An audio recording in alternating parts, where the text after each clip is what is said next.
morning. Good morning. This is Monday morning. I'm about to go to work now in a couple of minutes, but I want to just give one quick video based on a video I watched last night. A girl coming out to the internet to say, "Oh, this abroad is not what she expected. It's difficult. It's that." And I've seen a couple of videos about that lately, and I keep asking myself, is it that we parents don't talk to our kids, or your parents don't talk to you about life?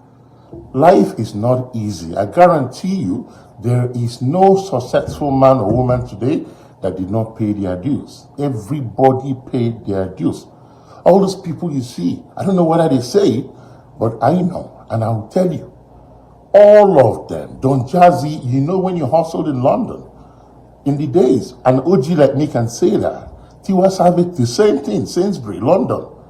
Kiss Daniel, remember when he came to this Calgary about 7-8 years ago? We know reached 20, we did that club in Northeast. It was basically, he just came to perform on stage. Nobody knew you then. You've paid your dues. Everybody paid their dues.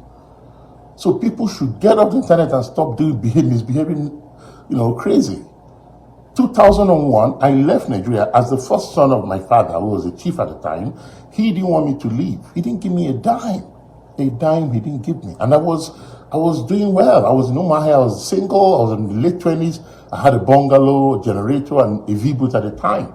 I sold everything. I got a visa to go to Ireland to do an exam. It was a 6-month visa.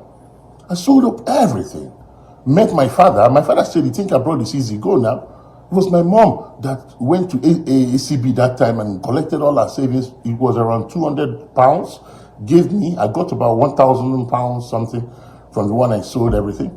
And I headed out. I took a bus to Lagos.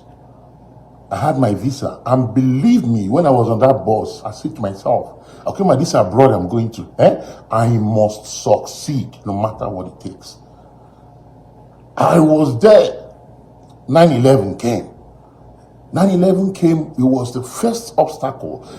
We didn't need transit visa to go to, it was KLM to go to Amsterdam, but because of 9/11, there was a lot of confusion. They needed transit visa. It was already 2 days to my travel. What do I do? One nice guy that works with KLM, collected my passport, endorsed it, blah, blah, blah, almost like, saying I'm safe to go. Then that's how I travel. I rushed to Lagos, bent down, buy jacket, buy hat. That was my first travel. It wasn't easy. I didn't even know what to expect. I only knew my classmates in Dublin then. Enter plane, reach, people, they look me, because I was, to be honest with you, the way I looked at that time, if I think I'm now, I look like a destitute. And no wonder people were looking at me funny on the plane. I got to Amsterdam. The wait time was 4 hours. I no sit up, I no chop, I no brush it, I no do anything, because I didn't want any story. I wanted to be in Dublin. It was a time to check in again. I enter. It was when I entered the plane to Dublin that I brushed my mouth and chopped small.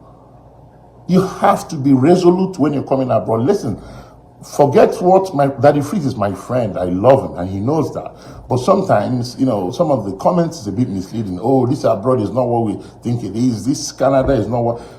Anywhere abroad is better than Nigeria, the way Nigeria is now. It's just that you have to pay your dues. You have to put in the grind. Anyway, let me come back to the story. I landed Canada, Dublin at the time, 2021. My friend BBS came to pick me up at the airport. Because of the way I was dressed, even the bag I was carrying was my mom's bag. Because my father didn't send me. It was my mom's bag, and one of the tires was off. I was looking like a destitute. The tire was a bit...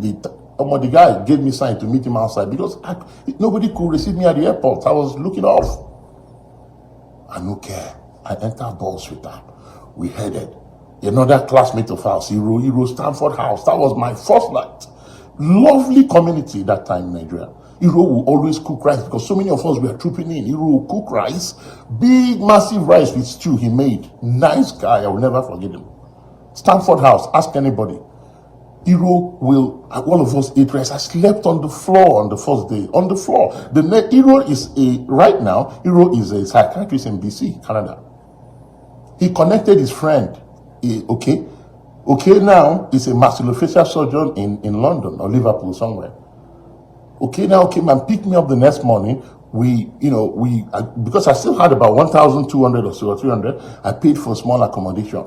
I paid for small accommodation in Lucan. In the room, in the house where Kedem were staying, there was a room available. My friend Victor, who's a neurosurgeon today in upstate New York, Victor didn't have much money, but he moved in with me. We were bent on making it. Believe me. In the next morning, after moving into that local, we wake up, we were walking because there was a lot of money in Ireland and they were building stuff. We were walking from one construction site to us, and they would look at us and say, what are we here for? We're here to work. We can help you carry this cement and this block up there, and you pay us anything you can. Our exam was in 3 months' time, but we needed money to survive. The money I came with was going down. Victor didn't come with much anyway. He was my best buddy, honestly. Anybody that went to University of Nigeria will know all those people I'm talking about. I'm trying to screen it a bit. But the point is, life is not easy. All of us are big boys now and big girls, but we did not start that way. Listen, the only job we got at that time, my first job was a security man, and thank God for that job. Me and Victor, 600 pounds a week. He was taking 3, I was taking 3. That was my first job. Tom, I don't forget my manager. I was in Dublin 7. I still remember the house today. Even with my asthma, I was a security man in a construction company. I did not mind. Me and Victor were having a good time. We were happy. We were single. As I said, Victor is a neurosurgeon today. Even some people in this Calgary, if they will remember, some of them were vendors with Evening Herald. They are where they will drop them up. They come and pick them up from near Euro's house and drop them in Dublin 7 where we were security people. So by the time we're starting work around 6 o'clock, they're already there selling paper. When they have their break, they will come in and chill in the building. Today, they are professors of medicine in this Calgary, not 1, not 2, not 3. One of them, he was a cleaner. He was travel up and down the steps cleaning things. Life is not easy. You have to put in your grind.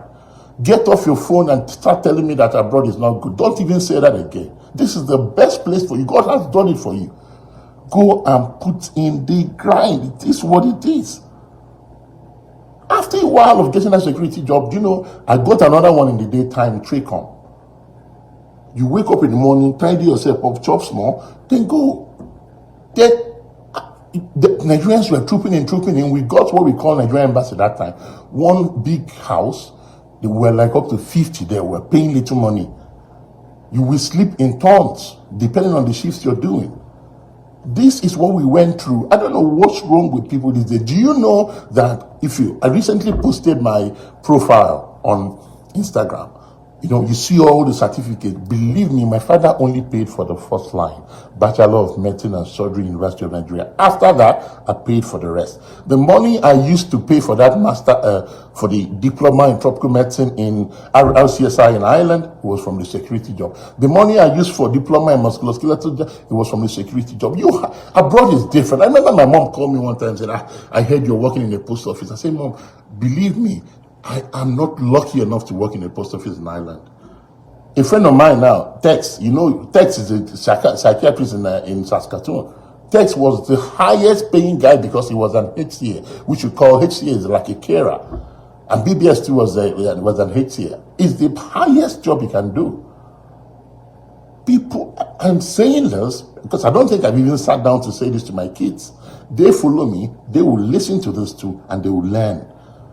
Life will pay you, but there is benefit in hard work. That's the difference. Even those your senators and politicians in Nigeria that steal your money, they put in the grind too. Everybody puts in the grind. Tunde, not that is so popular today, he put in the grind. Tunde was not this popular from day one. Take it from me.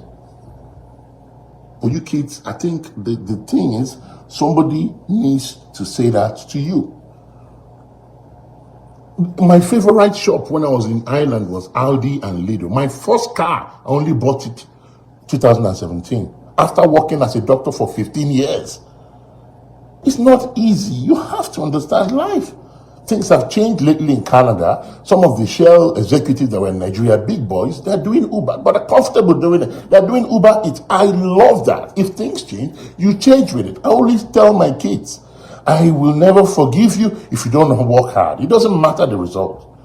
Put in the grind, work hard, then success is guaranteed. Abroad here remains the best. Trust me. Don't mind all the things you see. And please, get off your camera and go to work.